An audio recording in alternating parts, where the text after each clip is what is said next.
سلام كم يتخونوا زخبركم تعذبتنا نهلو معلت حيزنا لكم زغربنا زيناتنا باخم نبلو سناي مكتال كون لكم يمنام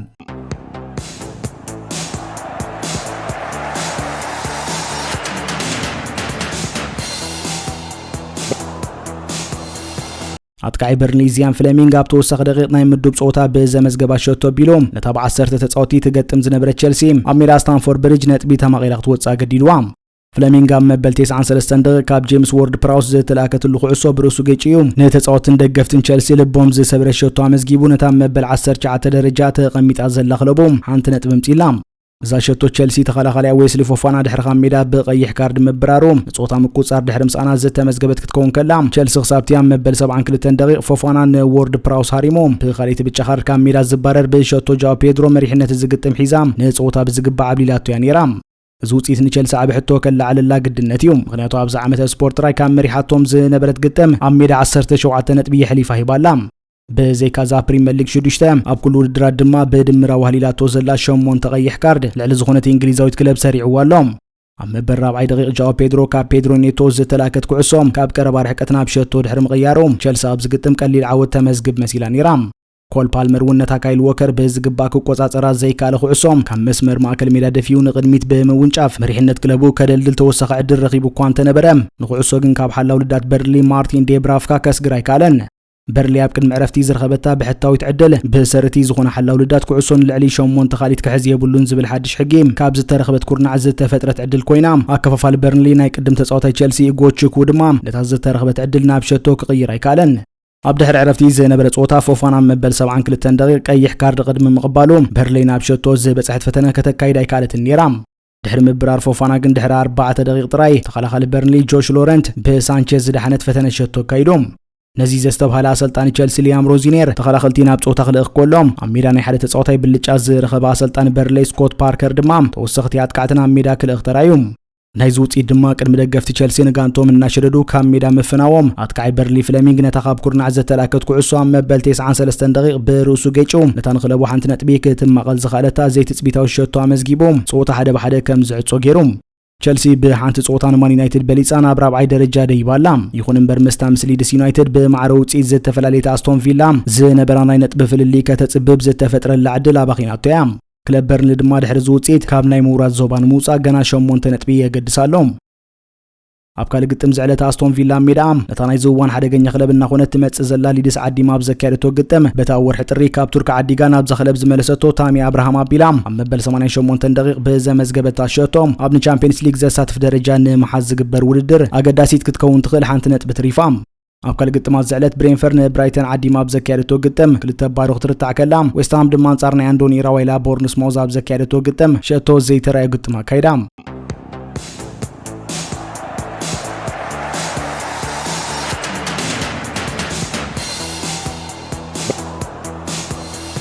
እንግሊዛዊት ክለብ ማን ዩናይትድ ኣብ ብራዚል ንዝደምቕ ዘሎ መንእሰይ ተጻዋታይ ከተፈርም ትሰርሕ ምህላዋ ማዕከን ዜና ዘሳን ሓቢራ ወዲ 16 ዓመት ጋብሪኤል ቬኔሎ ኣብ ክለብ አትሌቲኮ ሚኔሮ ዝጻወት ዘሎ ኮይኑ ሸቶም ምዝጋብ ዘርእዮ ዘሎ ተውህቦም ወትሩ ካብ አርስቲ ዜና ሃገሩ ከም ዘይእለ ገይርዎሎም ቬኔሎ ኣብ 2025 ጥራይ 80 ሸቶታት ብምዝጋብ ዓይንታ ዓበይቲ ክለባት ኤውሮፓ ሲሒቡ ይርከብ ዝወዲ 16 ዓመት ብራዚላዊት ከዓይ ላዕለዋይ ሓላፊ ኩዕሶ እግሪ ዓለም ፊፋ ብዘቐመጦ ሕጊ መሰረት ክሳብ ወዲ 18 ዓመት ዝበጽሕ ናብ ጋንታታት ኤውሮፓ ክሰጋገር ዘይክእል እኳ እንተኾነ ካብ ሕጂ ጀሚረን ግን ጋንታታት ኣብ ቅድመ ኮንትራት ክጸምዶ ድላይ ይሕዲረን ይርከባ ካብ ጋንታታት ፕሪሚየር ሊግ ዓዲ እንግሊዝ ኣርሰናል ቸልሲ ከምኡውን ማን ሲቲ ነዚያት ከዓይ ከፈርማ ውድድር ከኣትዋ ከለዋ ባርሴሎና አትሌቲኮ ማድሪድ ባየር ሙኒክ አርቢ ላይፕዚግ ፓሪስ ሴን ጀርመን ሞናኮን ኢንተር ሚላንን ንኹነታት እዚ ተጻዋታይ ብቐረባ ይከታተልዎ ከም ዘለዋ ማዕከን ዜና ዘሳን ትሕብር ብራዚላዊት ክለብ አትሌቲኮ ሚኔሮ ነስተጻዋታይ ካብ ዝመጾ ዘሎ ረባሺ ዝኾነ ጻውዒታት ዓቂባ ኣብ ዘኽለብ ከተጽንሖ ዘለዋ ተኽእሎ ባይታ ሃሪሙሉ ዘለዋን ልዑል ዝኾነ ዋጋ ክትሓተሉ ከም ትኽእል ይሕበር ብዙሓት ተውህቦ ዘለዎም መንእስያት ብራዚላውያን ተጻወቲ ኣብ ንኡስ ዕድሜኦም ናብ ክለባት ኤውሮፓ ብምስግጋር ኣብ ዝለዓለ ደረጃ ክበጽሑ ብምኻሎም ቬኔሎ ድማ ኣሰርዞም ተጻወቲ ክስዕብ ድላይ ከም ዘለዎ ይሕበር ስፓኛዊት ክለብ ሪያል ማድሪድ ንቪኒሲየስ ጁኒየር ሮድሪጎን ኤንድሪክን ናብ መሳርዓ ክትጽምብረሉ ዝተኸተለቶም ኢላ ኣብ ልዕሊ እዚ ተጻዋታይ ብምድጋም ናብ መሳርዓ ክትጽምብሮ ከም ትኽእል ኣብ ዝሕበረሉ ዘለዋን ስፓኛዊት ክለብ ባርሴሎና እውን ካብ ብራዚላዊት ክለብ ሳንቶስ ንናይማር ክትዕድጎ ከላ ዝተኸተለቶ መንገዲ ተኸቲላ ነዚ ብርቂ ተጻዋታይ ምስ ያሚን ያማል ከተላፍኖ ድላይ ከም ዘለዋ ይንገር እንግሊዛዊት ክለብ ቸልሲ ውን ቀዲማ ንብራዚላዊት ካይ ስቴቫው አምኖስ ዕድሚውና መሳርዓ ክጽምብሮ ብምኽኣላ ንሰውነት ተጻዋታይ በተመሳሳሊ መንገዲ ናብ ለንደን ከተምጾ ከም ትኽእል ይሕበር ንአሞሪም ተኪዮ ማን ዩናይትድ ዕውት መንገዲ ዝኽተል ዘሎ ስታፍ ምስልጣን ማይክል ካሪክ ነዚ መንእሰይ ተጻዋታይ ንምፍራም ስጉምትታት ቀዲሞም ዘሎ ማዕከን ዜና ዘሳን አስሚራትሉ ትርከብ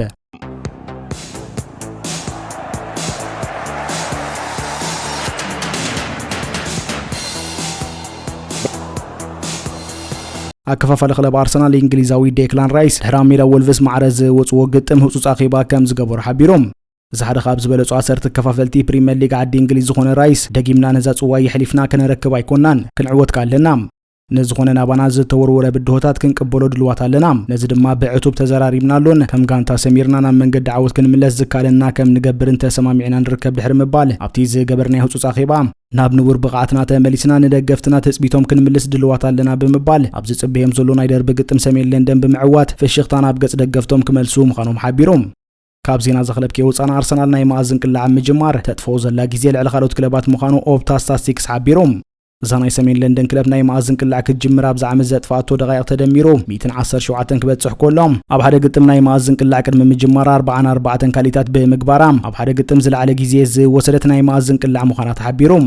እዚ ስትራቴጂ ኣብ ዓመትና አርሰናል ዓወት ከም ጻላው ኳኺሉ እንተሃለወ ኣብ ተወሳኺ ደቂቕ ብዝምዝገባ ዘሎ ሸቶ ግን ዘኽለብ ነቲ ዝፈጠረቶ ፍልሊ መሊሳ ክትከስሮ ትረአላ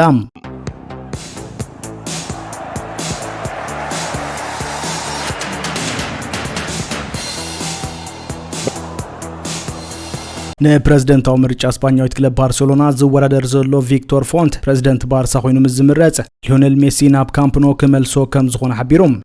ሊዮኔል ሜሲ ካልኣይ ግዜ ንምርኣይን ንኽብሩ ዝበቅዕ ስነ ስርዓት ምፍናው ንምግባርን ላፖርታ ዘይምምራጽ ተቁንዕ ውሳነ እዩ ዝበለ ፎንት ሜሲ ብኸመይ ምለስ ኣብ ዝብል ፕሮጀክት ኣተኪርና ንዓመት ሙሉእ ሰሪሕናሉ ኢና ኣብ ታሪክ ክለብና ዝበለጸ ተጻዋታይ ማልያ ፓሪስ ሴን ጀርመን ለቢሱ ካብ ምጽዋት ንላዕሊ ዘሕምም ነገር የለን ብምባል ሜሲ ደጊሙ ማልያ ባርሴሎና ለቢሱ ክጻወተሉ ዝኽእል መንገዲ ጸሪጉ ከም ዘሎ ሓቢሮም አቀዲሙን ላፖርታ ብናይ ሜሲ ስም ንፕሬዝደንታዊ ምርጫ ባርሴሎና ከም ዝተዓወተሉ ዝዛረብ ዝነበረ ፎንት ኣብዚ ዝካየድ ዘሎ ምርጫ ንሱን ስም ሜሲ ምጥቃሙ ንኽዕወት ዘምጾ ዘረባ እምበር ሓቅነት ዘሎ መደረ ከም ዘይኮነ ይሕበር ላፖርታ ኣብዚ ዝመጽ ወርሒ ኣብ ዝካየድ ፕሬዝደንታዊ ምርጫ ዝኽለብ ንምውድዳር ካብ ስልጣኑ ብገዛእ ፍቃዱ ተኣልዩ ከም ዘሎ ይፍለጥ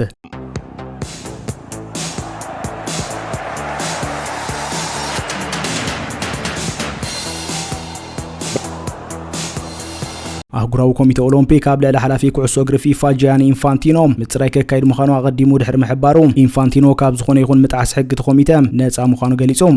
አህጉራዊ ኮሚቴ ኦሎምፒክ ወይ ድማ IOC አባል ትካል ዝኾነ ጂያኒ ኢንፋንቲኖ ብሰንኪ ምስቲ ብፕሬዝደንት አሜሪካ ዶናልድ ትራምፕ ዝተመስረተ ቦርድ ሰላም ዘርአየ ወገናውነት ዝኾነ ይኹን ስጉምቲ ከም ዘይውሰደሉ ፍሊጦም ኢንፋንቲኖ ምስ ፖለቲካዊ ረብሓታት ብምውጋን ነቲ ካብ ፖለቲካዊ ወገናውነት ነፃ ናይ ምዃን ዝብል ሕጊ ኦሎምፒክ ጥሒሱ ተባሂሉ ተጠርጢሩ ጸኒሖም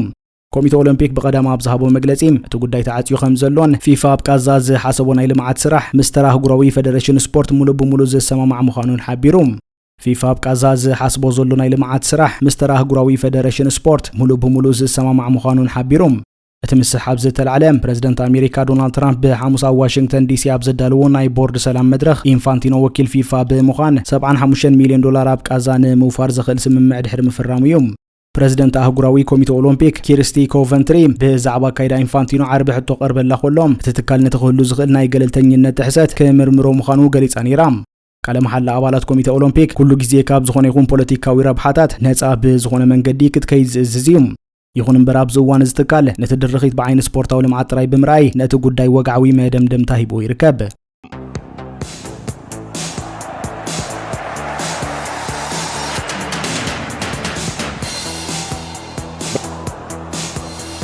ካብ ስራሕ ምስልጣን ዓለም ካብ ዝሰናበት ዓመታት ይሕሊፉ ዝርከብ ፈረንሳዊ ሰልጣኒ ክለብ ሪያል ማድሪድ ነበር ዘነዲን ዚዳን ሕልሙ ዝጋህደሉ ዓመት ረጊጹ ከም ዘሎ ተሓቢሮም እዚ ፈረንሳዊ ሰልጣኒ ድሕሪ ዋንጫ ዓለም 2026 ንሃገራዊት ጋንታ ፈረንሳ ክሰልጥና ኣብ ጫፍ ስምምዕ በፂሑ ከም ዘሎ ጋዜጠኛ ስፖርት ፋብሪዚዮ ሮማኖ ሓቢሮም ዚዳን ቦታ ምስልጣን ሃገራዊት ጋንታ ፈረንሳ ካብ 2021 ናትሒዙ ክጽብዮ ድሕሪ ምጽንሖም በዚ በፂሕዎ ዘሎ ናይ ቃል ስምምዕ መሰረት ድሕሪ ምዝዛም ዋንጫ ዓለም 2026 ብቅጽበት ወንበር ምስልጣን ሃገራዊት ጋንታ ካብ ዲዲየር ዲሻምፕስ ብምቕባል ሕልሙ ከስምር ትጽቢት ይግበር